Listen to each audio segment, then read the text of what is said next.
হবে তোমাদের জান্নাতের আবাস ঠিকানা হতে হবে। বলি সুবহানাল্লাহ। তাহলে আমরা যারা আজকে এই হাফিজুল কোরআনের দর্শে অংশ নিয়েছি, আমাদের এই অংশগ্রহণটা যদি ইখলাসের সাথে হয়, হাসরের ময়দানে যখন এরা এক আয়াত বলে জান্নাতে উঠতে থাকবে, আল্লাহ তাআলা হয়তো আমাদেরকেও বলে দিবেন যে তোমরা যে ওই মজলিসে ছিলা তোমরাও জান্নাতে চলতে থাকবে। তাহলে এটা আমাদের বিরাট একটা সুযোগ।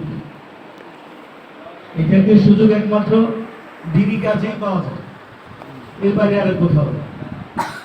এই জন্য আমরা এই সুযোগগুলি বেশি থেকে বেশি করার চেষ্টা করবো। আল্লাহ তাআলা আমাদেরকে তৌফিক দান করেন। সবক শেষে আমরা দোয়া করবো, দোয়া করে ইনশাআল্লাহ আমরা দাওয়াতের আমলে যাব।